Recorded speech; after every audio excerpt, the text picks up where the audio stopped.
The poker chips clicked like distant machine gun fire in the officers' club at Yanton Airfield, June 15th, 1945, 6 hours before midnight, 6 hours before everything changed. Major Garrett Blackwood sat alone in the corner, a technical manual spread open on the scarred wooden table in front of him, the AN/APS-6 Airborne Radar System, page 47, the same page he'd read 3 times already, not because he didn't understand it, because the laughter from the poker table kept breaking his concentration. "Hey, Reaper!" The voice cut through the humid Okinawa air. Lieutenant Danny Marsh, Corsair pilot, 12 confirmed kills painted on his fuselage like notches on a gunfighter's belt. "You still reading that comic book?" The other pilots laughed. Blackwood didn't look up. "I'm serious, man." Marsh stood, walked over, boots heavy on the plywood floor. He picked up the manual, squinted at the technical diagrams. "This is what you're trusting your life to, a 3-inch screen that shows you blobs?" Blackwood met his eyes, said nothing. "We fly by instinct, brother. By reflexes." Marsh tapped his temple. "By the Mark I eyeball.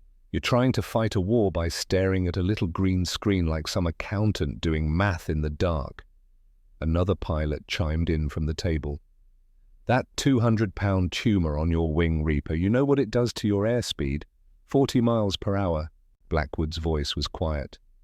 "Drops me from 320 to 280.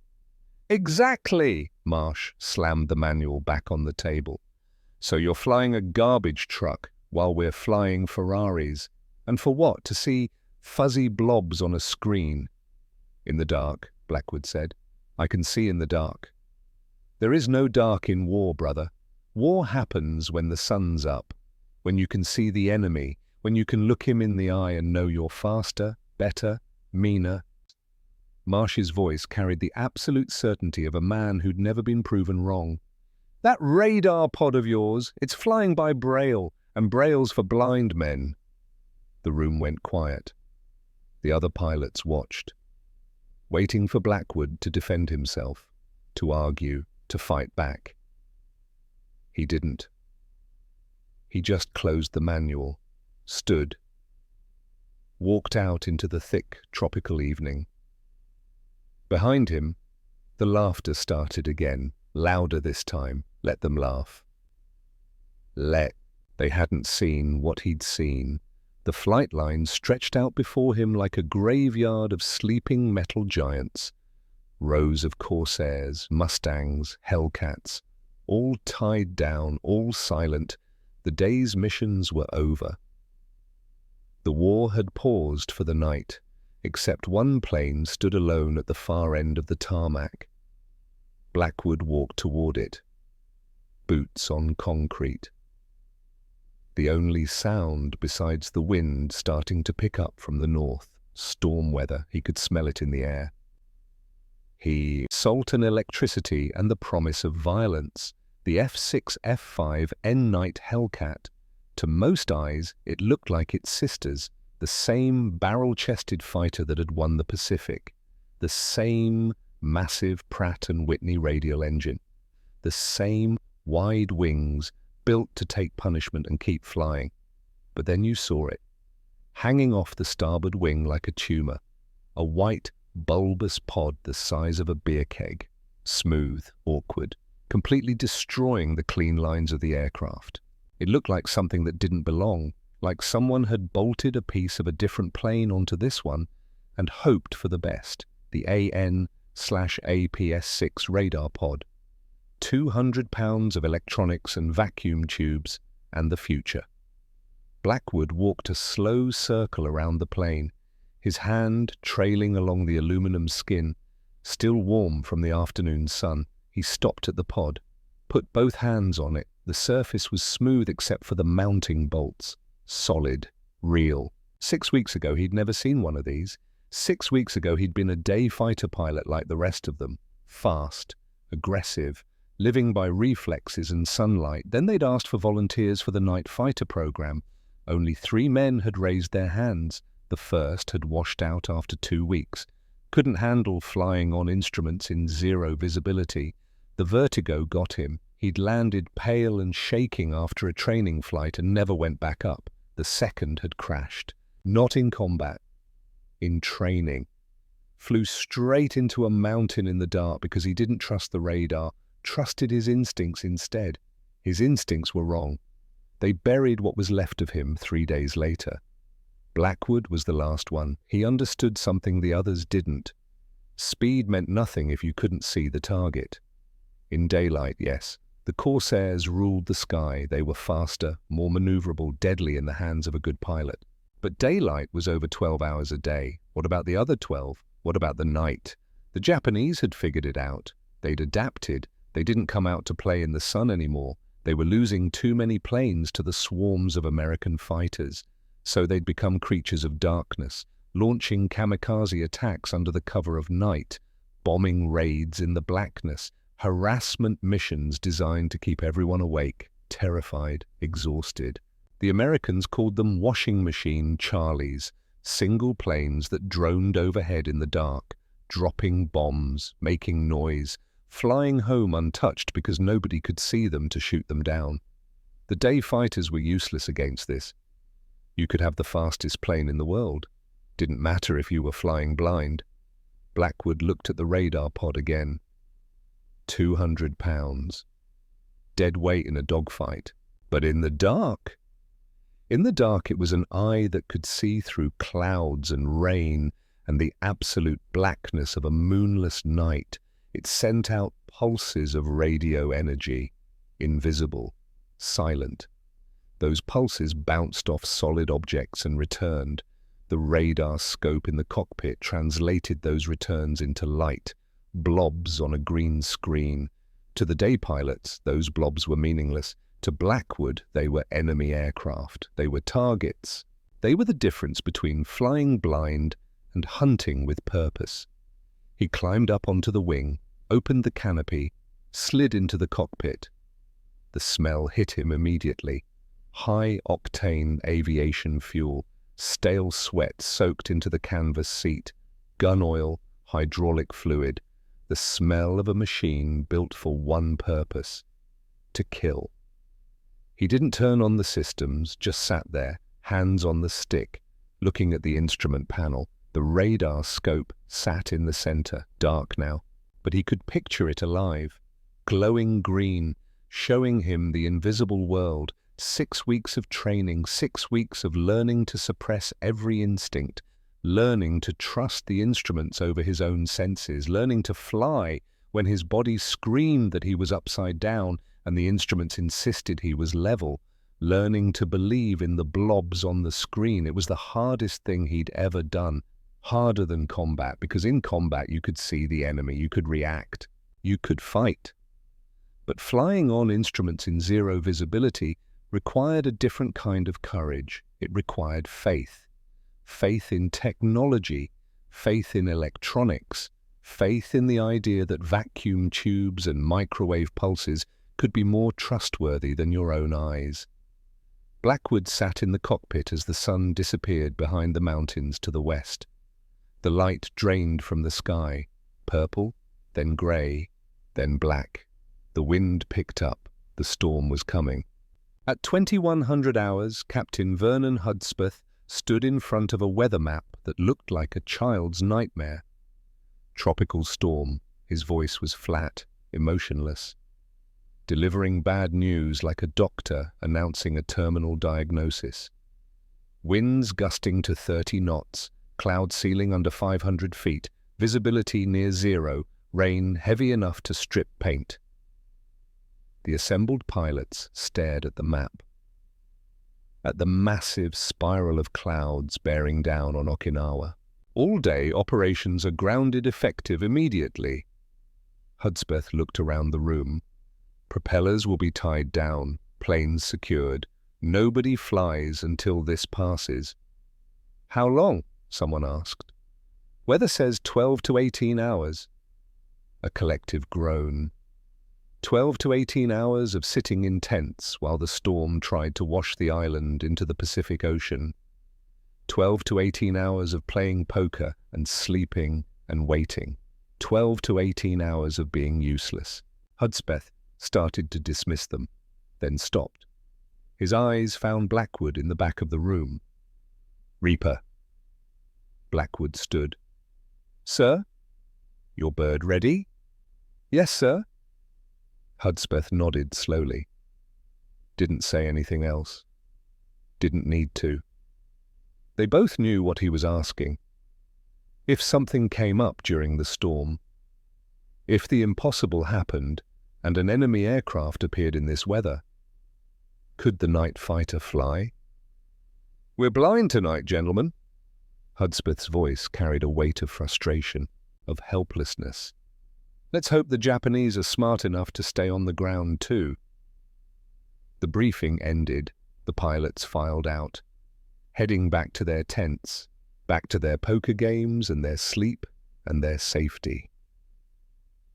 Blackwood stood alone in the briefing room, looking at the weather map, at the spiral of white clouds. He wasn't blind, he had an eye. The question was whether he'd need to use it. 2,200 hours, the storm hit like a freight train. Blackwood stood in the entrance of his tent, watching the palm trees bend nearly horizontal, watching the rain come down not in drops but in sheets, driven sideways by wind that sounded like a living thing, howling, screaming, tearing at anything not nailed down. The runway disappeared in the rain. The other tents were grey ghosts barely visible through the deluge. Lightning split the sky. Thunder followed close enough to shake the ground. Inside the tent, 3 other pilots played cards. Their voices were too loud, trying to drown out the sound of the storm, trying to pretend this was just another night. Blackwood knew better. He stepped out into the rain. Let it hit him. Cold and hard and relentless. Walked through the mud toward the communications bunker, a low concrete structure half buried in the hillside, built to survive anything short of a direct hit. Inside, Corporal Lyle Brennan sat in front of a radar scope, not the airborne kind, the ground-based early warning system, a massive set that could see out to 100 miles on a clear day. Tonight wasn't clear. The scope was a mess of clutter. Rain returns, cloud reflections, electronic noise.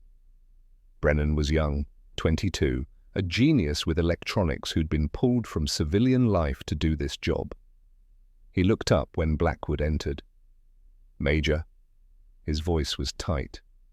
"You should see this." Blackwood stepped closer, looked at the scope. At first, he saw nothing but the chaos. Then Brennan adjusted the gain, filtered out some of the weather clutter, 3 contacts, faint, intermittent, but there. 40 miles north, Brennan's finger traced them on the screen.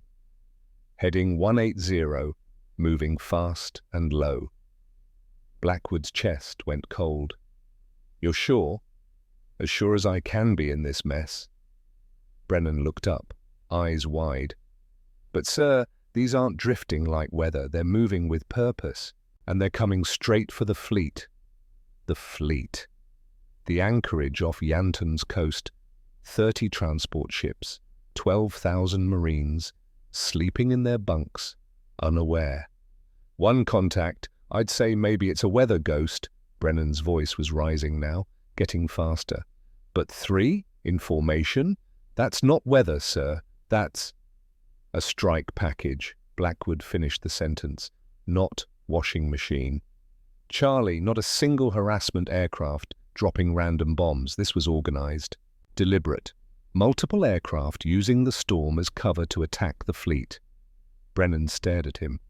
"Sir, nobody can fly in this." Blackwood looked at the scope, at the 3 contacts creeping south, 38 miles now, closing at 200 knots. "How long until they reach the anchorage?" Brennan did the math in his head. 11 minutes. 11 minutes. Blackwood turned, walked toward the door. "Sir?" Brennan's voice stopped him. "What do I tell Captain Hudspeth?" Blackwood looked back. Rain was already starting to blow through the open door. "Tell him I'm going up." The tent was exactly as he'd left it. Cards on the makeshift table, pilots laughing at something, the sound of men who felt safe. Blackwood walked to his footlocker, opened it.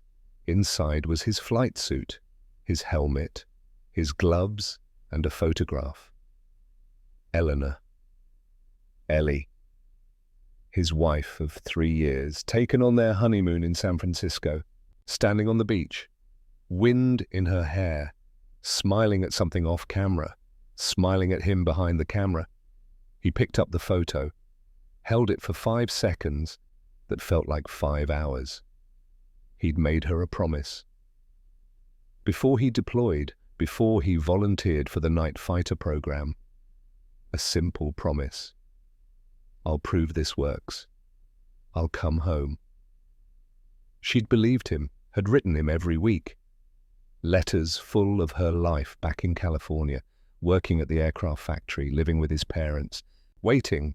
She believed in him. The question was, did he believe in himself? Flying in this storm was technically impossible, against every regulation, every safety protocol. If he crashed, they'd call it pilot error.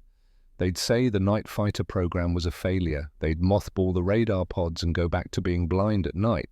But if he stayed on the ground, 12,000 Marines sleeping, unaware that death was coming from above. 3 Japanese aircraft, probably carrying torpedoes or bombs, enough to sink 1, maybe 2 of those transport ships, enough to kill hundreds of men in their sleep. And he had the only tool on the entire island that could stop them. Blackwood put the photograph in the chest pocket of his flight suit, zipped it closed, over his heart. Started getting dressed. One of the card players noticed. "Reaper, where are you going?" Blackwood didn't answer, just pulled on his boots, his gloves, his helmet. "You're not seriously going up in this?" He was. "That's suicide, man. That's—" "3 contacts inbound." Blackwood's voice cut through the tent, quiet but absolute. "Strike package heading for the fleet, 11 minutes out." The tent went silent. "Nobody else can fly in this weather," Blackwood said, "but I can see, and they think I'm blind." He walked out into the storm. Master Sergeant Vince Kozak was waiting by the F6F5N, had been waiting for 6 hours, since the storm started, keeping the moisture out of the electrical systems, keeping the radar pod dry, keeping the plane ready, just in case. He was 40 years old, Polish immigrant, enlisted in 1941, best aircraft mechanic on the island. He'd been maintaining Blackwood's night fighter since the program started. And unlike the pilots in the officers' club, Kozak believed, he saw Blackwood emerge from the rain, walking with purpose, flight suit on. Kozak didn't ask questions, just gave a thumbs up. His face grim in the lightning flashes. They ran toward the plane together, boots sucking in the deep mud, the wind trying to knock them over, rain stinging exposed skin like gravel thrown from a truck. Blackwood grabbed the wet wing, hauled himself up. The metal was slick, dangerous. He nearly slipped. Kozak caught him, steadied him. Their eyes met. Kozak shouted over the storm, "Bring her back, sir." Blackwood nodded, slid into the cockpit. The canopy came down. Suddenly the roar of the storm was muffled, contained. He was in a bubble, a small dry space in a world of chaos. His hands moved through the startup checklist. Muscle memory. Done 100 times in training, but never like this. Master switch on. The instrument panel glowed red, soft, ghostly. The radar scope flickered. Green phosphorus light spreading across the 3-inch circle, coming alive. Fuel mixture rich. Throttle cracked. He hit the starter. The massive Pratt & Whitney radial engine hesitated, coughed, then caught with a roar that shook the entire airframe. 18 cylinders firing in sequence. 2,000 horsepower spinning the propeller into a blur. Blue flame shot from the exhaust stacks, lighting up the rain. The whole plane vibrated, rattling Blackwood's teeth, rattling his bones. He looked out at the radar pod on the wing. illuminated by the exhaust flame, shaking and wobbling, looking fragile and ridiculous. But tonight, that white blob was the most dangerous weapon on the island. Kozak stepped back, gave a final salute, barely visible through the rain. Blackwood released the brakes. The Hellcat lurched forward, tires splashing through standing water, fighting for traction in the mud. The crosswind hit from the left, trying to push him off the runway. He worked the rudder pedals, compensating, correcting. The radio crackled. Captain Hudspeth's voice. "Reaper, you are not cleared for takeoff. Repeat, you are not cleared." Blackwood keyed the mic. "3 contacts inbound, sir. 7 minutes to fleet." A pause, static, thunder. Then Hudspeth's voice, quieter now. "If you crash—" "I won't, sir." Another pause. "Godspeed, Reaper." Blackwood pushed the throttle to the firewall. The engine screamed. Full power, emergency power. Every ounce the Pratt and Whitney could give. The Hellcat accelerated. Slowly at first, fighting the mud, fighting the wind, then faster. The tail lifted. The nose dropped. He could feel the wings starting to bite the air. The crosswind hit again, harder. Pushed him 10 feet to the right, toward the edge of the runway, toward the mud and the rocks and disaster. Blackwood kicked the rudder, hard left, compensated. The wheels left the ground. For one terrifying second, the wind caught the plane, lifted the right wing, started to flip him. Blackwood slammed the stick left, aileron input, fighting it. The wing came down. He was climbing. 10 feet off the deck. 20. 50. The runway lights disappeared below him, swallowed by the rain and the darkness. Gear up. The landing gear retracted with heavy chunks, locked into the wings, 100 feet. The ground was gone now, completely invisible. He was suspended in a void, in total blackness, no reference points, no horizon, just the rain hammering the canopy and the green glow of the instruments. His eyes locked on the radar scope. The mockery was over. The hunt had begun. Blackwood's hand was steady on the stick, his breathing controlled, his heart rate elevated but manageable. Below him, Okinawa disappeared into the storm. Ahead of him, somewhere in the darkness, 3 enemy aircraft were flying toward 12,000 sleeping men. They thought they were safe. They thought the storm was their shield. They thought the Americans were blind and grounded and helpless. They were wrong. Blackwood keyed the radio. "Brennan, I'm airborne. Give me a vector." A pause, then the young corporal's voice, trying to sound calm, failing. "Vector 320, sir. Contacts now at 32 miles, descending through 3,000 feet. "Roger, 320. Blackwood turned the Hellcat onto the new heading. The compass swung, settled. He was flying into the heart of the storm now. The turbulence increased. The plane shook, bucked, tried to throw him around the sky. He ignored it, eyes on the scope. The screen was still mostly clear, clutter from the rain. Some ground returns from the island behind him, but no contacts yet. Too far. He needed to get closer. 2,500 feet, climbing, the altimeter unwinding as he gained altitude, entering the cloud layer, entering the absolute darkness. The last light from the island disappeared. The canopy went black. The only illumination was the red glow of the instruments and the green eye of the radar scope. Blackwood took a breath. This was it. This was what 6 weeks of training had been for. This moment, this test, flying blind in a typhoon, hunting an enemy he couldn't see with his eyes, trusting a machine, trusting technology, trusting the eye. "Trust the eye," he whispered to himself. "Trust the eye." The Hellcat climbed into the darkness, and somewhere ahead, 3 Japanese pilots flew south, unaware, unsuspecting, about to discover that the night had teeth. 3,000 feet above the Pacific Ocean, Major Garrett Blackwood fought a war against his own body. Every nerve screamed that he was flying upside down. that the Hellcat was inverted, banking hard, spinning. His inner ear insisted on it. The fluid in his semicircular canals sent urgent messages to his brain. Wrong. All wrong. Pull up. Roll over. Save yourself. The artificial horizon on the instrument panel said different. Wings level, nose slightly up. Climbing steadily at 3,000 feet. One of them was lying.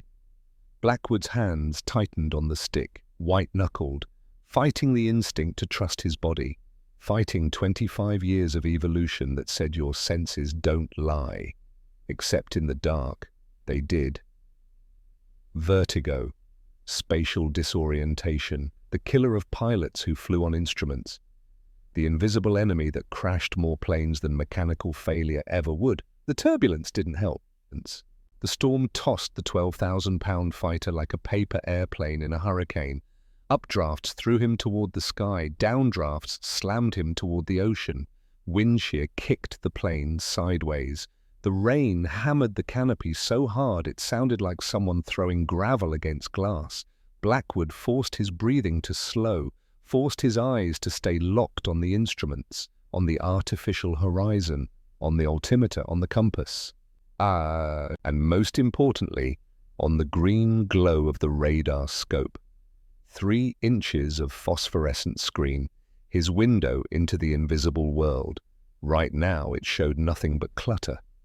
Electronic snow, returns from the rain, from the clouds, from the chaos of the storm itself. The radio crackled. Corporal Brennan's voice, distorted by static. Reaper, contacts bearing 335, range 28 miles. They're descending, heading straight for the anchorage. Roger. Blackwood's voice was steady, calmer than he felt.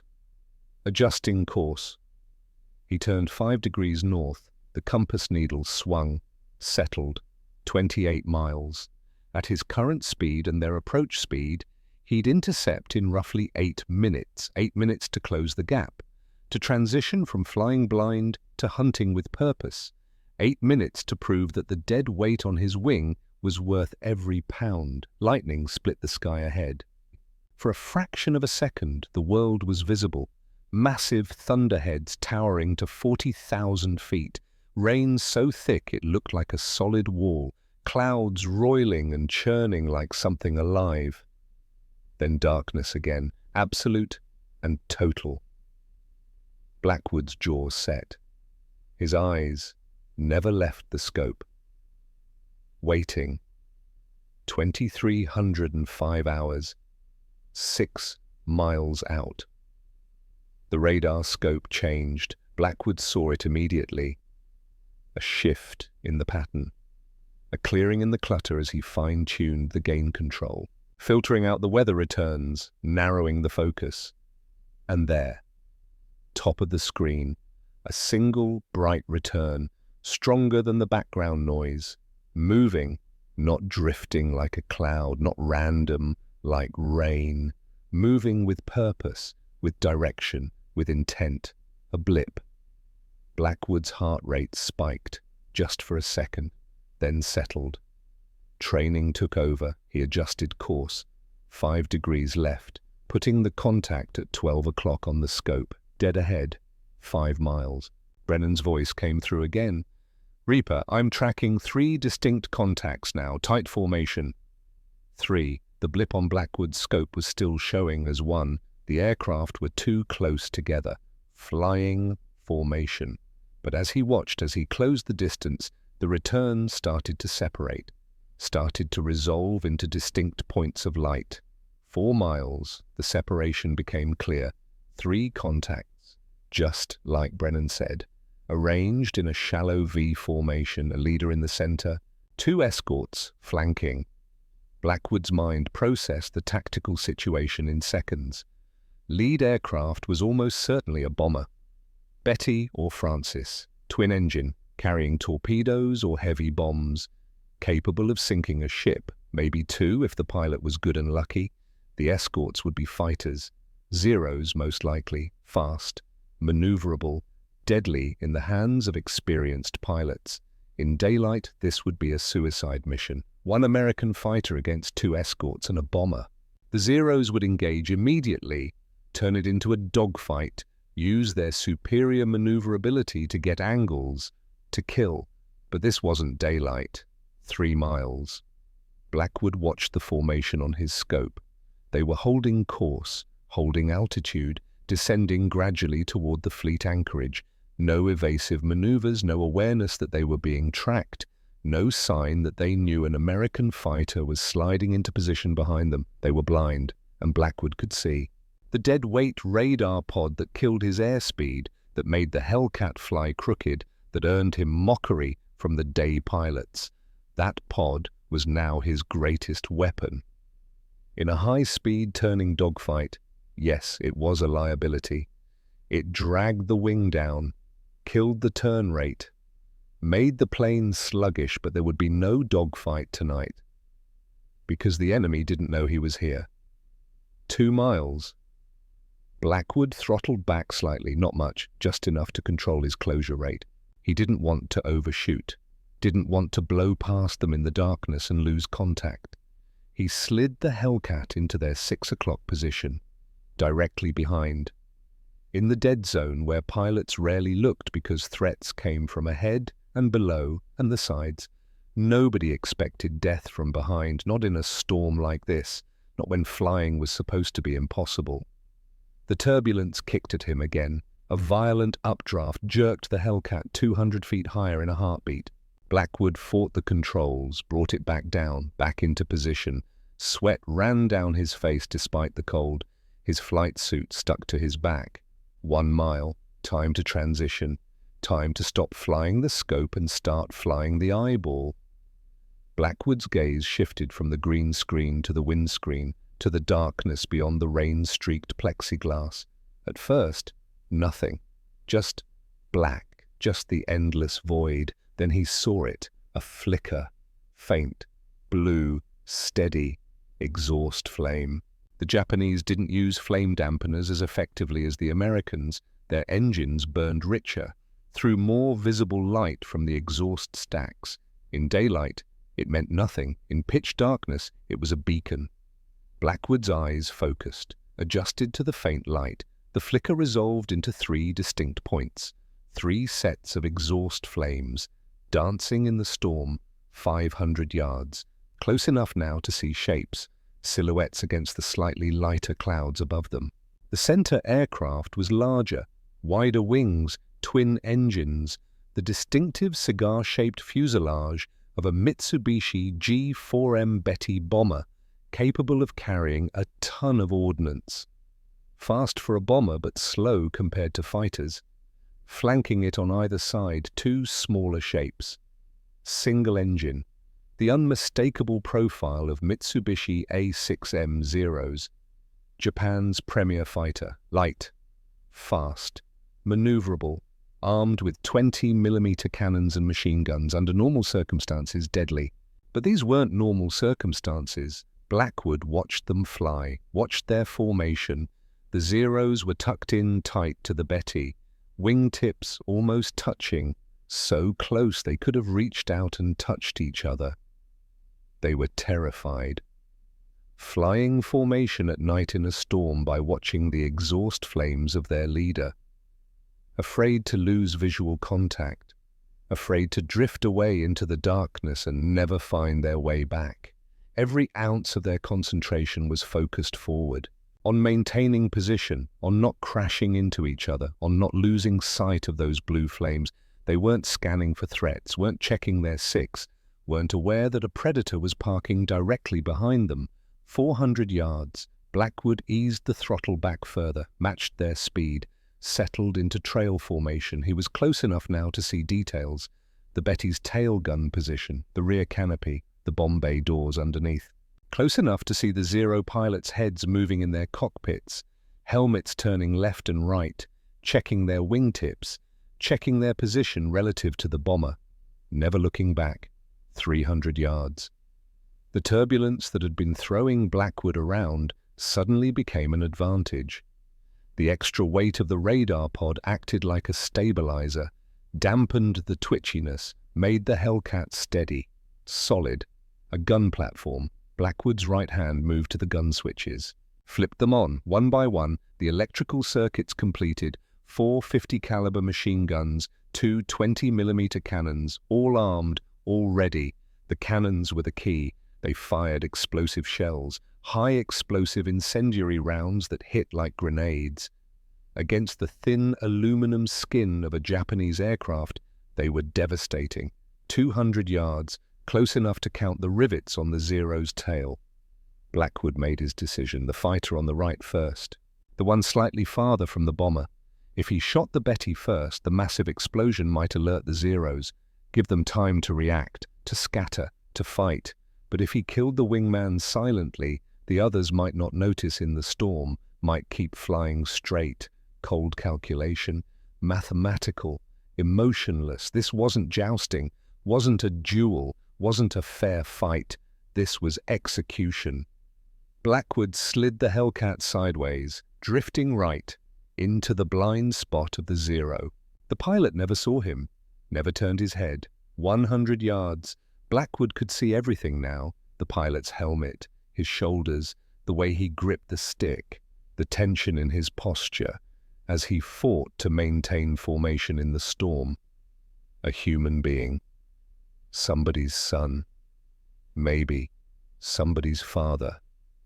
For 3 seconds, Blackwood hesitated. Then he thought about 12,000 Marines sleeping in the transport ships below, thought about the torpedoes in the Betty's belly, thought about what would happen if he didn't pull the trigger.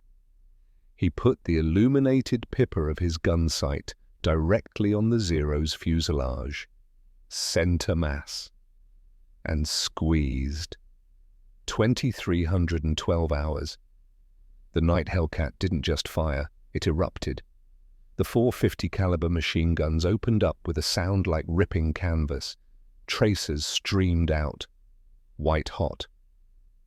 4 streams of bullets traveling at 2,800 feet per second. The 2 20mm cannons cycled slower, a deeper sound. Thump, thump, thump. Each round the size of a man's thumb. Each one packed with high explosive. The effect on the Zero was immediate and catastrophic. The machine gun rounds stitched up the fuselage, punching through aluminum, shredding control surfaces. The cannon shells hit like hammer blows. The first one struck the root of the wing, exploded, blew a hole the size of a dinner plate. The second hit the cockpit area. The canopy shattered. The pilot died instantly. No sound, no scream, just gone. The third hit the fuel tank. The Zero didn't gradually catch fire. It erupted, a ball of orange flame that turned night into day for a fraction of a second. The wings folded, structural failure. The burning aircraft broke apart, pieces tumbling away into the darkness below. From first shot to destruction, 2 seconds. The storm was so loud that the gunfire and the explosion were swallowed, absorbed into the greater roar of wind and rain and thunder. The Betty and the remaining Zero flew on, straight and level, unaware. The pilot of the left side Zero never turned his head, never saw his wingman die. He just kept flying, watching the bomber's exhaust, trusting that his partner was still there in the dark. Blackwood checked the radar scope. 2 blips now. The destroyed Zero was gone from the screen. He shifted his aim, started to drift left. Brennan's voice crackled through the headset. "Reaper, did you splash one?" "Yee." Blackwood's voice was flat, empty of emotion. 2 to go. He had to cross behind the Betty to get to the second Zero, had to fly through the bomber's wake, through the turbulent air churned up by those big propellers, and directly in front of the tail gunner. The Betty's tail position carried a Type 99 cannon, 20 millimeters, the same caliber as Blackwood's own cannons. Fired from 50 yards away, it would cut the Hellcat in half.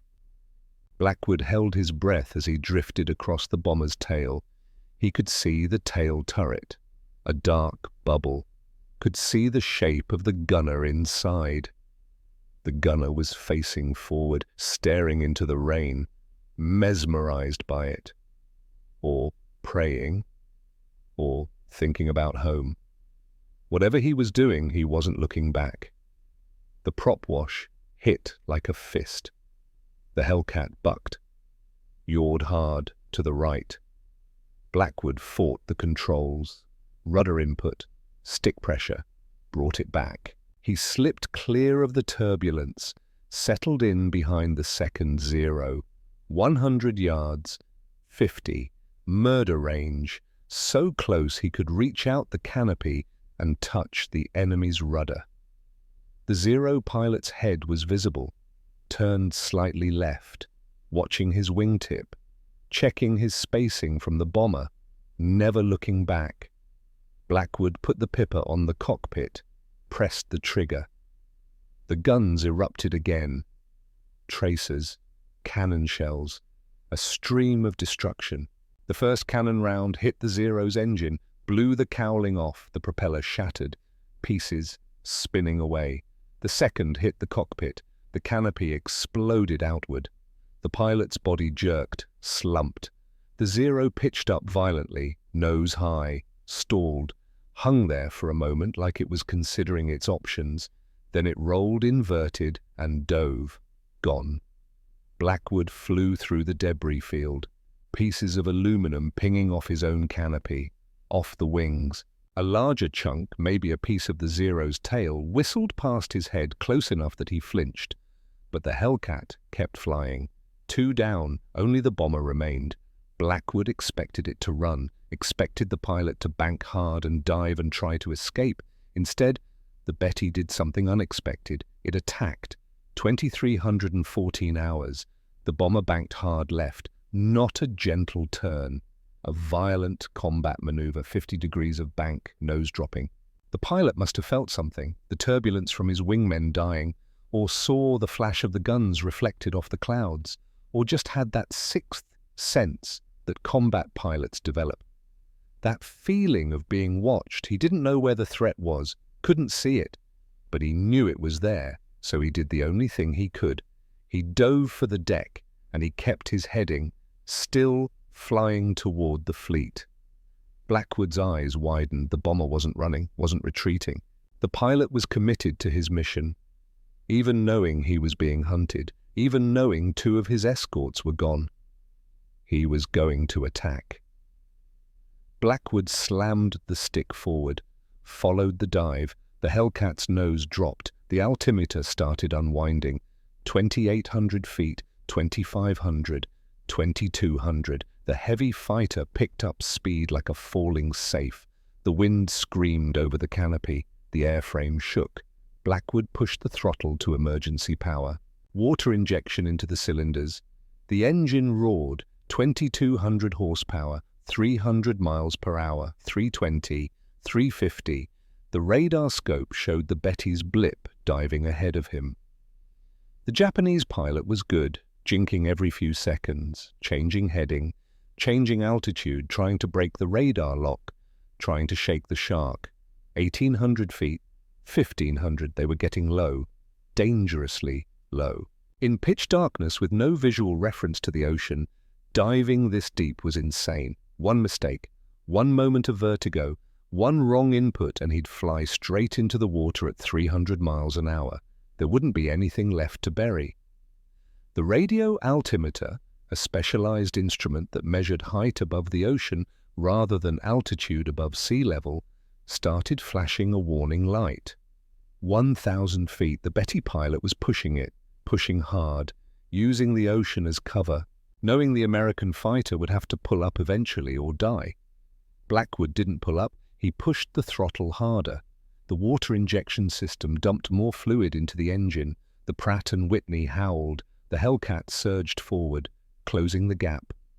2 miles, 1 mile, half a mile. The scope showed the blip right in front of him. 500 yards. Blackwood looked up from the scope, strained his eyes against the darkness. There, the blue exhaust flames, dancing wildly as the bomber maneuvered. 300 yards. He could see the silhouette now, the twin-engine shape. The wide wings. 200 yards. He was lining up the shot. Getting the Pipper on target, his finger tightened on the trigger. Then the radar scope exploded with light. Not the target, something else. A massive bloom of returns at the bottom of the screen. Solid, bright, filling half the display. Blackwood's blood went cold. It wasn't the ocean, it was the fleet. The American fleet anchorage.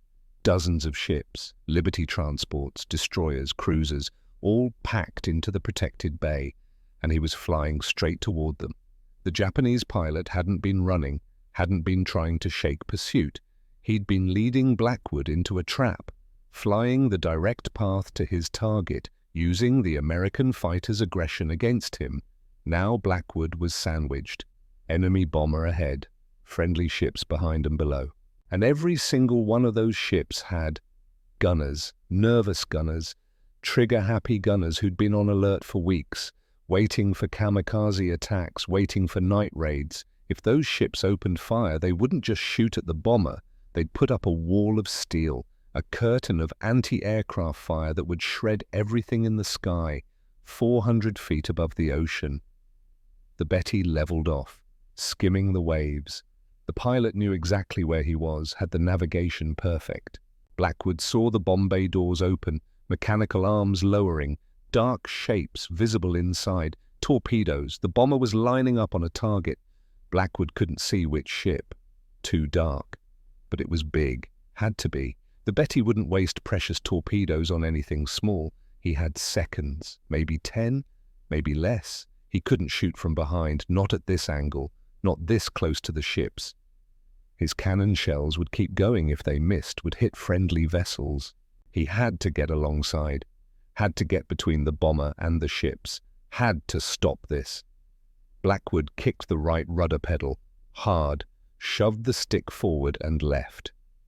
The Hellcat dropped, falling below the Betty's flight path, so low that spray from the ocean waves hit his windscreen.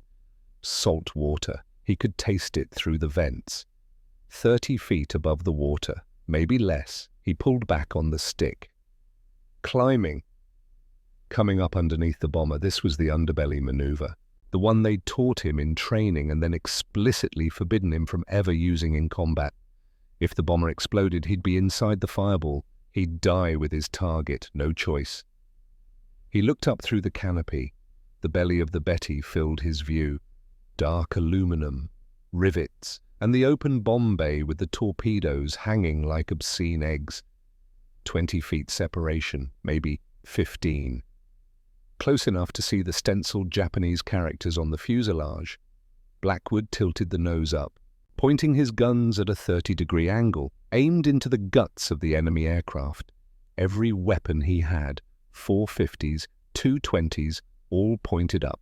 He clamped down on the trigger and held it.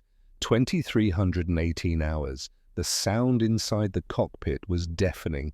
All 6 guns firing, spent brass casings ejecting, smoke filling the canopy. The tracers went straight up, into the bomber's belly. At point-blank range, you don't miss. You can't miss. The 50 caliber rounds punched through the thin aluminum skin like it was paper, walking up the fuselage, shredding everything. The 20mm cannons hit like artillery, each shell exploding on impact. Blackwood watched it happen in slow motion. The first cannon shell hit near the wing root, exploded, severed the hydraulic lines, fluid sprayed. The second hit the bomb bay, hit something critical.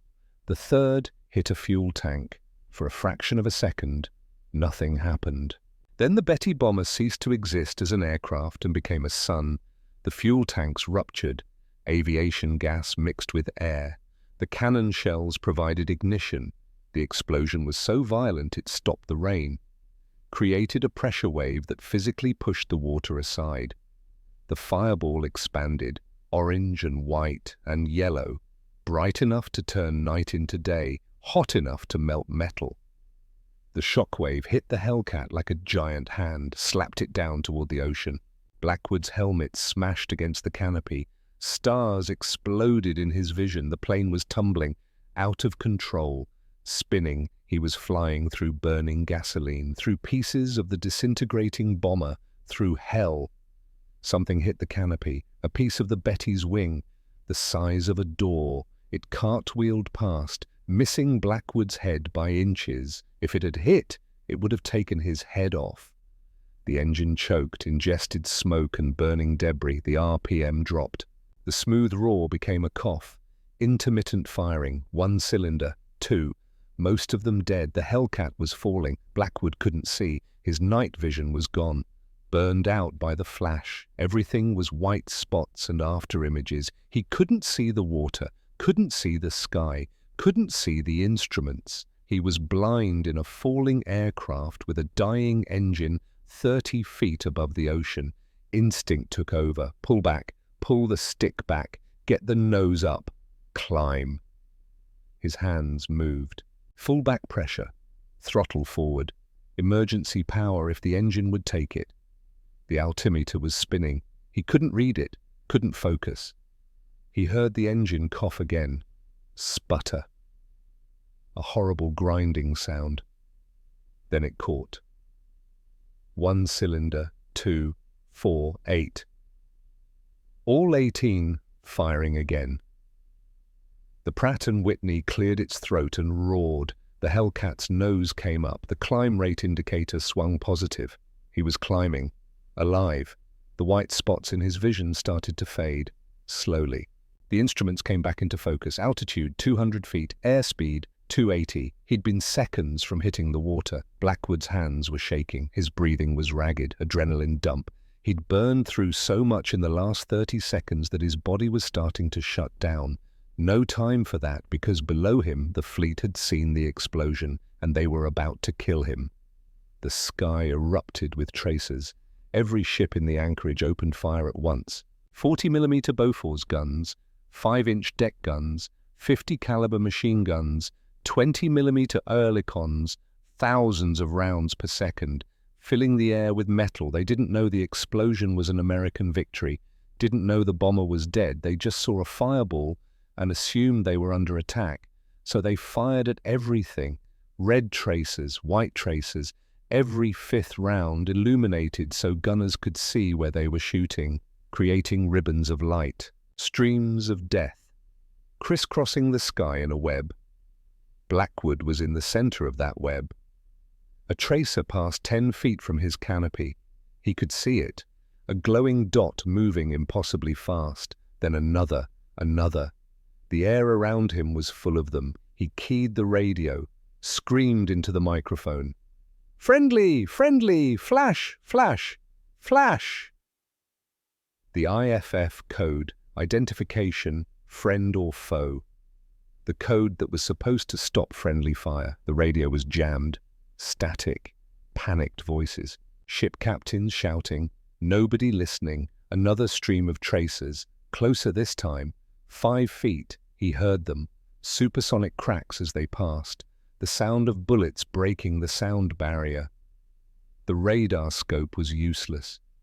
Too much clutter. Returns from the exploding shells, from the ships, from the chaos. He was flying by sight. But sight was limited to the tracers. He couldn't see the ocean, couldn't see the ships. Just the deadly light show. A tracer hit his left wing, punched through, in and out, left 2 holes. The wing was still flying, still attached, but that round had missed him by 6 feet. The next one might not miss. Blackwood made a decision. He rolled the Hellcat inverted, full stick to the right, rolled until the sky was below him and the ocean was above. Then he pulled, hard. The G-forces pressed him into the seat. His vision grayed at the edges. The aircraft groaned. Metal stressed beyond design limits, but it turned. He rolled out, heading away from the fleet. North, away from the ships, away from the guns. And he stayed low. Right on the deck. 50 feet above the waves, so low the ship's radar couldn't track him against the ocean clutter. The tracers arced over his head, some still close. but not as close. He pushed the throttle to the stop. Water injection again. The engine screamed. The Hellcat accelerated. 300 miles per hour, 320, 350, 400. Faster than he'd ever flown this plane. Faster than the manual said was safe. The airframe shook. The wings flexed, but it held together. He was running the gauntlet, flying through a tunnel of fire. Time stretched. Seconds felt like minutes. Then the tracers started to fall behind. The volume of fire decreased. The ships were losing him, losing track in the storm. Blackwood flew for 2 more minutes at full throttle, then pulled back, reduced power, started to climb. 1,000 feet. 2,000, he was clear. The radio was still chaos, but no one was shooting at him anymore. He was alone in the storm again, safe. For about 5 seconds, then he looked at the fuel gauge, and his stomach dropped. The combat maneuvering, the emergency power, the water injection, the full throttle escape. All of it had sucked the fuel tanks dry at 3 times the normal rate. The gauge showed 12 minutes of fuel remaining. Maybe. Blackwood looked at the compass. The gyrations and the combat had completely disoriented him. He didn't know which way was north, which way was south. Where Yanton was, he was lost in a typhoon, with a radar that might or might not still work. And 12 minutes of fuel. Brennan's voice finally broke through the static. "Reaper! Reaper, do you copy?" Blackwood keyed the mic. His voice was hoarse, strained. "I'm here, Tommy. But I don't know where here is." A pause, static, the sound of the young corporal's breathing. Then, "We'll get you home, sir. I promise, we'll get you home." Blackwood looked at the fuel gauge again. 10 minutes now. He hoped Brennan was right. 2,325 hours. Major Garrett Blackwood was lost. The compass spun lazily in its housing, unreliable. The magnetic fields disrupted by the storm's electrical interference. The gyroscopic instruments showed him flying level at 2,000 feet, but they couldn't tell him which direction was home. North could be south, east could be west. Okinawa could be anywhere in the 360 degrees of darkness around him. The fuel gauge showed 11 minutes, maybe 10. The combat had scrambled every reference point. The violent maneuvers, the dive to wave height, the escape run from the fleet. All of it had spun him around in the darkness until his sense of direction was gone. He was alone in a void, in a storm that wanted to kill him, in a machine that was running out of fuel. Brennan's voice crackled through the headset, young, scared, trying not to show it. "Reaper, I have you on scope, bearing 147 from the field. Range, it's hard to tell with all this weather. Maybe 18 miles, 18 miles. At his current fuel consumption, he had enough to fly maybe 30 miles. If the gauge was accurate, if the engine didn't quit early, if everything went perfectly. Give me a heading, Tommy." A pause, the sound of the young corporal doing math, plotting courses on a grease pencil board. "Turn left heading 035, that should bring you straight in." Blackwood turned. The compass settled on the new heading, more or less. It was still wobbling, still unreliable. He had to trust it anyway. "Copy, 035. He paused. "Tommy, I need you to do something." "Anything, sir." "Turn on the beacon. Maximum power." The beacon. The transponder tower at Yanton, a radio transmitter that sent out a specific pulse. A lighthouse for aircraft. The radar in Blackwood's pod could pick it up, could home in on it, could guide him down an invisible wire straight to the runway. Could, if the radar still worked. "Beacon's already on, sir, transmitting full power." Blackwood reached for the radar controls, switched the mode from search to beacon, adjusted the frequency to match the tower's signal, looked at the scope. Nothing.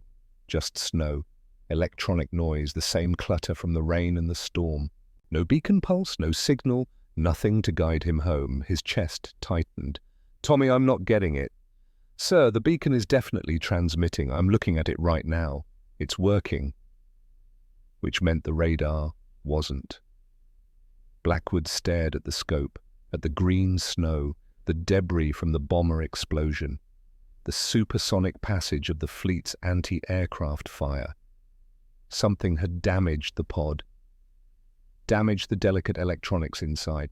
The tool that had guided him to 3 kills was dead. The irony wasn't lost on him. He'd proven the radar worked, had used it to hunt and kill in conditions where no one else could fly. And now it was broken. Now when he needed it most. To find his way home. 9 minutes of fuel. Blackwood forced himself to breathe. To think. He was an engineer.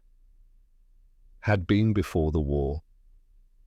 Knew electronics. Knew vacuum tubes and circuits and the fragile nature of technology. He thought about the pod, about the components inside, the tubes, the connections, the vibrations from combat, the violence of the explosion, a loose connection. That's all it would take, a wire shaken free, a tube rattled out of its socket. He remembered something Kozak had told him during maintenance, the old sergeant showing him the radar's guts, pointing to the tubes. Sometimes they get loose, storm vibrations, combat stress. You tap the housing hard enough, they seep back in. Tap the housing. Blackwood looked out at the radar pod on his wing, barely visible in the darkness, just a white blob. He couldn't tap it from inside the cockpit, but he could do something else.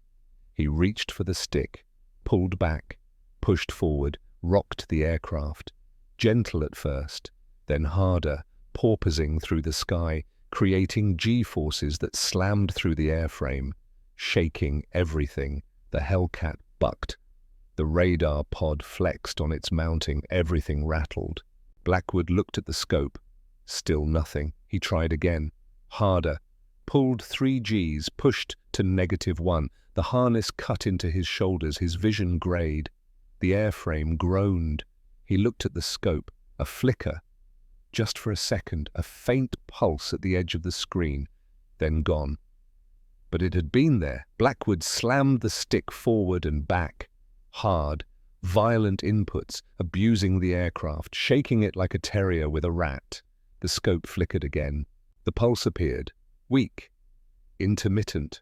But visible. A bearing. A direction. Not dead.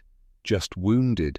The pulse was so faint he could barely see it, like trying to navigate by starlight through fog. But it was there. Blackwood turned toward it, adjusted his heading. The pulse strengthened slightly. Still weak, still barely visible, but getting stronger. He was pointed at home. 7 minutes of fuel. 2,328 hours. The descent began at 2,000 feet. Blackwood had no choice. He had to commit. Had to start down and trust that the faint pulse on his dying radar scope was leading him to the runway and not to a mountain. 1,500 feet. The altimeter unwound. He kept his eyes locked on the scope, on that ghost of a signal. It was getting stronger, not much, but enough to follow. 1,000 feet. He still couldn't see anything outside. No lights, no island. No reference points, just rain and darkness and the instruments. This was what 6 weeks of training had prepared him for. Flying blind, trusting the gauges, suppressing every instinct that screamed he was about to die. 800 feet. The radar altimeter started beeping, a warning he was getting close to the ground. 600 feet. His right hand moved to the landing gear control. He hesitated. Once the gear came down, there was no going around. The extra drag would drain the last of his fuel in minutes. This was commitment. This was all or nothing. He pulled the lever. The hydraulic system groaned. The gear doors opened. The wheels extended. Heavy chunks as they locked into position. The Hellcat's nose dropped. The airspeed bled off. The lift changed. He was configured for landing now. 500 feet, still no visual. The fuel gauge was touching empty. The engine was running on fumes. It could quit at any second. 400 feet. Brennan's voice. "Reaper, you're lined up perfect, half a mile out.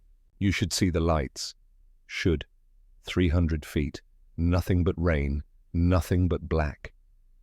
Blackwood's hands were tight on the controls, his jaw clenched, every muscle in his body tense. He thought about Ellie, about the photograph over his heart, about the promise he'd made. 200 feet, and then lights. 2 rows of them, dim, barely visible through the deluge, but there. The runway. He was lined up perfectly. Dead center. The radar beacon had guided him down an invisible wire straight to the threshold. Relief flooded through him, then vanished immediately because he still had to land this thing. 100 feet, he pulled the throttle back, cut the power. The engine's roar decreased to a rumble. The Hellcat settled, sinking toward the wet steel matting. 50 feet. The airspeed was good, 110 miles per hour. Right on the edge of stall speed, the flaps were down, everything configured. 20 feet, he could see the runway now, could see the standing water, the puddles. It looked more like a river than a landing strip. 10 feet. The main wheels touched. Gentle at first, then harder as the weight settled. The tires hit the wet metal, immediately started to skid. Hydroplaning, no traction. Blackwood's feet danced on the rudder pedals, compensating, fighting to keep the nose straight. The crosswind tried to push him sideways, off the runway, into the mud. He tapped the brakes. Light pressure, too much and he'd skid out of control. The Hellcat slowed. The tail wheels settled with a thump. He had directional control now. He pressed the brakes harder, 50 miles per hour, 40, 30. The end of the runway was coming up fast. He was running out of space. 20 miles per hour. He stood on the brakes, full pressure. The wheels locked. The plane skidded the last 50 feet and stopped 10 feet from the end of the runway. Blackwood sat there, engine idling, rain hammering the canopy. He didn't move, couldn't move. He'd made it. He was home. The fuel gauge was on 0. The engine coughed, sputtered once. He quickly turned onto the taxiway, heading for the revetment. The engine ran for another 30 seconds. Then it died. Just quit. No drama, no explosion, just silence. The propeller spun down, slower, slower, stopped. Blackwood sat in the cockpit, in the sudden quiet. The only sound was the rain on metal and his own breathing. His hands were shaking. His flight suit was soaked through with sweat. He could feel his heart hammering in his chest. He'd launched into a hurricane, killed 3 enemy aircraft, dodged a fleet's worth of anti-aircraft fire, flown home on a dying radar and fumes, and lived. He lowered his forehead to the instrument panel, just rested it there. Let the cold metal cool his skin. His shoulders started to shake. Not fear, not anymore. Just the adrenaline dump, the crash after the high, the body's way of processing what had just happened. He stayed like that for a full minute. Then he heard boots on the wing. 2,335 hours. Master Sergeant Vince Kozak's weathered face appeared at the canopy, rain streaming down. He was grinning. Actually grinning. He popped the canopy. The tropical air rushed in. Hot, humid, alive. "Welcome back, sir." His voice was rough, choked with emotion. Blackwood unbuckled his harness, tried to stand. His legs didn't want to work. Kozak grabbed his arm, helped him out. Blackwood stepped onto the wing, nearly fell. His legs were jelly, no strength. Kozak steadied him. "Easy, sir, take your time." They climbed down together. Blackwood's boots hit the concrete, solid ground. It felt unreal. Kozak was already walking around the plane, flashlight beams sweeping over the airframe. He stopped, let out a low whistle. Jesus Christ. Blackwood walked over, looked. The leading edges of the wings were stripped bare, paint gone, scoured away by the rain and debris, raw aluminum showing through. The belly of the aircraft was scorched. black. Scorch marks where the bomber's fireball had licked the fuselage. The metal was discolored, warped from the heat, and embedded in the oil cooler was a piece of Japanese aluminum the size of a dinner plate. Jagged edges, part of the Betty's wing. It had hit so hard it was stuck. Wedged in, physical proof. Kozak shined his light on it, reached out, touched it. Son of a bitch. He climbed up to the gun bays, opened the access panels, looked inside. His flashlight beam played over the empty ammunition belts. "Sir?" He looked down at Blackwood. "You fired everything, every single round." Blackwood nodded. Couldn't speak. Kozak climbed down, stood in front of him. The old sergeant's eyes were wet. Could have been rain. Could have been something else. "3?" he asked quietly. "3." Kozak nodded, started to say something, stopped, just extended his hand. Blackwood shook it. They stood there in the rain, the mechanic and the pilot, the believer and the proof. Then headlights cut through the darkness. A jeep splashing through the puddles, it skidded to a stop.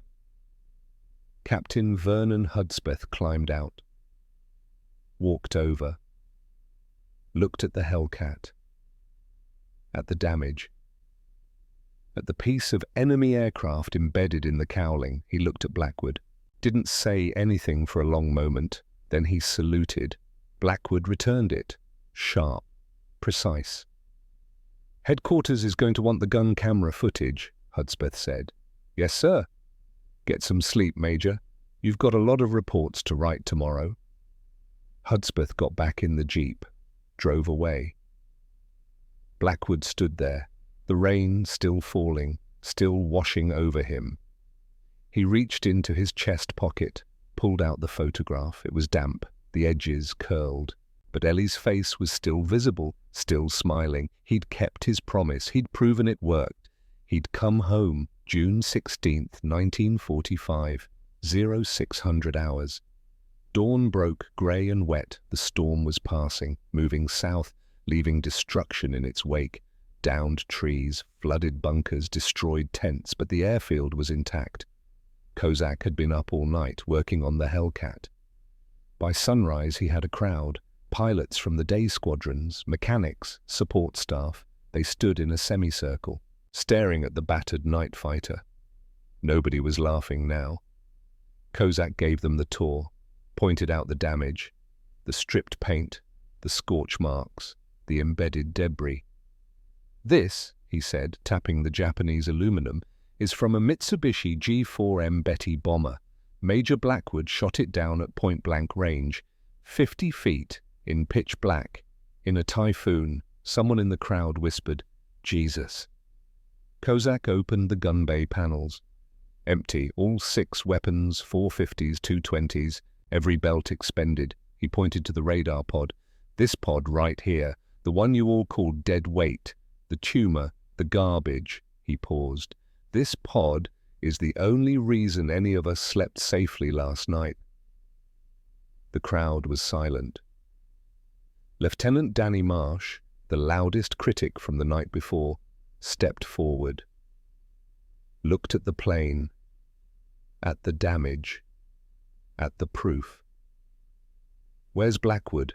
he asked quietly. "Sleeping," Kozak said. "First time in 36 hours. Marsh nodded. Looked like he wanted to say something. Didn't. He just walked away.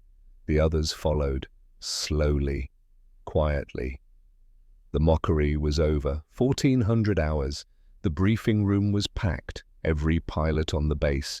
Standing room only. Captain Hudspeth stood at the front, next to a film projector. Blackwood sat in the front row. Clean flight suit, fresh coffee, 3 hours of sleep that felt like 3 minutes. "Gentlemen," Hudspeth said, "last night Major Blackwood launched into a Category 2 tropical storm, weather that grounded every other aircraft on this island. He intercepted a 3-plane strike package heading for the fleet, and he killed all 3. Murmurs through the crowd. The gun camera captured it all. Hudspeth nodded to the projectionist. The lights went down. The film started, grainy, black and white, 16 millimeter. At first, nothing but darkness, rain streaking across the lens. Then the first kill. The footage showed the exhaust flames, blue, ghostly, invisible to the naked eye in daylight, but clear on film. The Zero flew straight, unaware. The gun sight pipper centered on the fuselage. The guns fired, tracers streamed out. Walking up the target, the Zero exploded, wings folding, fire blooming, and the other two aircraft kept flying, never reacted. The room was dead silent. The second kill. Crossing behind the Betty's tail, the Zero on the left, same result. Cannon shells, disintegration, then the dive, the bomber jinking, the camera struggling to track, the descent captured in the instrument readings at the edge of the frame. 3,000 feet, 2,000, 1,000, the underbelly approach. The camera angle tilted up, showed the belly of the Betty filling the frame, the open bomb bay, the dark shapes of torpedoes, the guns fired straight up. For 3 seconds, the screen was just muzzle flash and tracers and smoke. Then the Betty exploded. The screen went white, complete whiteout. The explosion so bright it overwhelmed the camera. When the image returned, it was chaos, debris, fire, spinning. The film ended. The lights came up. Nobody moved. Nobody spoke. Then someone in the back started clapping. Others joined, slowly at first, then building, until the entire room was on their feet. Applauding, Blackwood sat still, uncomfortable with the attention. He'd just done his job, proven the concept. Hudspeth raised his hand. The room quieted. Intelligence has identified the target. He paused. The Betty was carrying 2 Type 91 torpedoes. Analysis of the footage shows it was lining up on the USS Nevada. The Nevada, one of the battleships at Pearl Harbor, one of the survivors, beached and repaired and returned to service. If those torpedoes had hit, we'd be looking at 1,400 casualties minimum. The room went quiet again.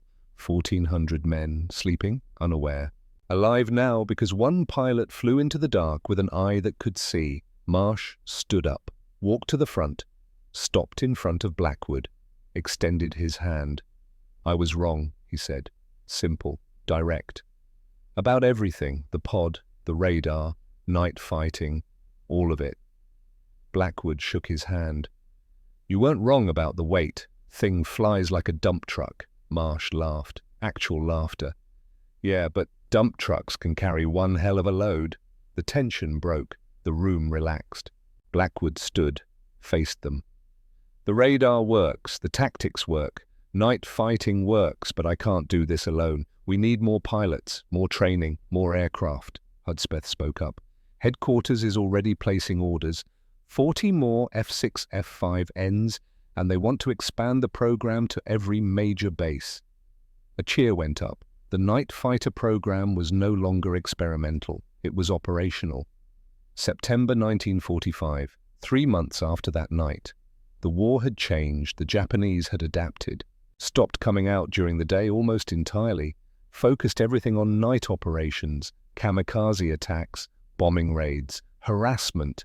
And the night fighters were waiting. Blackwood's unit had grown. 12 pilots now, all trained, all equipped, all believers. The statistics told the story. 54 confirmed kills in 12 weeks, mostly bombers, some fighters, all of them shot down in darkness, in weather, in conditions where conventional fighters couldn't operate. The washing machine, Charlie raids had stopped, completely. The Japanese had lost too many aircraft, too many pilots. They'd learned the Americans weren't blind anymore. The infantrymen finally slept. The sailors stopped jumping at every sound.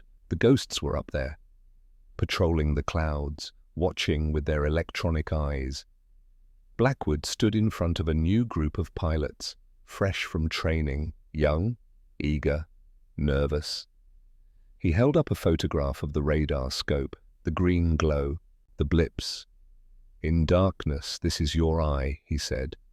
"You'll want to look outside, want to trust your vision, want to fly the way you were taught." He paused. "Don't. Trust the instruments, trust the scope.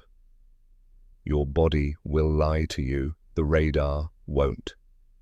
One of the new pilots raised his hand. "Sir, what if it fails?" Blackwood thought about that night, about the damaged pod, the faint signal, the desperate gamble. "Then you adapt, you think, you survive," he smiled. "But it won't fail.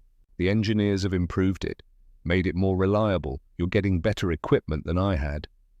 The pilots nodded. After the briefing, a runner came up, handed Blackwood an envelope. Inside was a medal, the Navy Cross, second only to the Medal of Honor, for extraordinary heroism in aerial combat. There was also a letter from Eleanor. She'd heard about the decoration through Navy channels, was proud, was waiting. The war would be over soon, Japan was collapsing. It was just a matter of time. And then he could go home, for real, keep the promise completely. The legacy of that night extended far beyond the Pacific. The tactics Blackwood and his fellow night fighters pioneered became the foundation of modern air combat. Tracking targets by radar, intercepting without visual contact, trusting instruments over senses. In Korea, the F-94 Starfire hunted MiGs in the darkness. Used radar to shoot down enemy aircraft the pilots never saw with their naked eyes.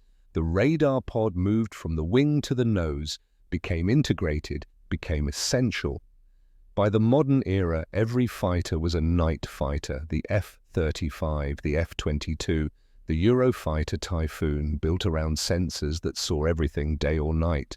Rain or shine, the idea of a day fighter was extinct. It started here, with a lopsided, ugly plane, with a pilot willing to fly into a typhoon. With dead weight, that became an advantage. Present day, Yanton Airfield is a civilian airport now, quiet, peaceful. The runway is paved, the bunkers are gone. The war is a memory kept alive only by those who were there, and by a museum. In a climate-controlled building at the edge of the field sits an F-6 F-5N Night Hellcat, restored, preserved. The paint is fresh but historically accurate, navy blue, white stars on the wings, and on the starboard wing, the radar pod, still attached, still showing the dents and scars from that night. The curators left it original, battle-damaged, real. A plaque sits below the aircraft. The Ghost's Eye Major Garrett Blackwood, USMC-3, confirmed kills, June 15, 1945. Pitch black conditions, tropical storm. First operational night fighter victory in Pacific Theater. School groups come through, veterans, aviation enthusiasts. They look at the plane, read the plaque, try to imagine what it was like. Flying blind, hunting in the dark, trusting a 3-inch green screen.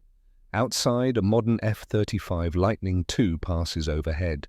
Afterburners glowing, sensors seeing in every spectrum, radar mapping the world, the latest evolution of Blackwood's ghost. In the museum's archive room, there's an audio recording made in 1989, an oral history project. Blackwood's voice, old now, gravelly, but still strong. The interviewer asks, "What do you want people to know about that night?" A long pause, then, "They called it dead weight. The radar pod, the whole concept. They said it would make us slow, make us targets, make us useless." Another pause.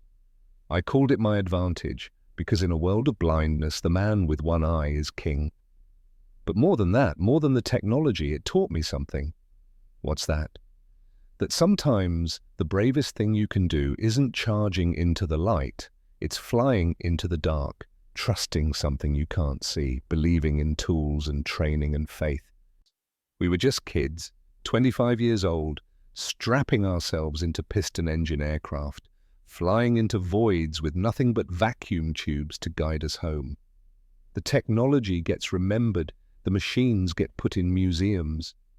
But the courage, the human part, that's what matters. That's what I want people to know. We weren't fearless, we were terrified, but we flew anyway. because good men were counting on us, because the mission mattered, because someone had to own the darkness. See, the recording ends. Outside the museum, the sun sets over Okinawa. The sky darkens, purple fading to grey, fading to black. And somewhere tonight, at bases around the world, night fighters are launching F-35s, F-22s, eyes in the darkness, guardians of the sky. The legacy continues. Because in 1945, a 25-year-old engineer turned pilot flew into a typhoon with nothing but a 3-inch green screen and the faith that technology could beat instinct. He proved that in a world of blindness, the one-eyed man is king. He proved that dead weight could become an advantage. He proved that sometimes the bravest thing you can do isn't charging into the light, it's flying into the dark, trusting something you can't see, and coming home. In memory of the night fighters who pioneered radar combat, who flew when others couldn't, who saw when others were blind, who owned the darkness and made it legend.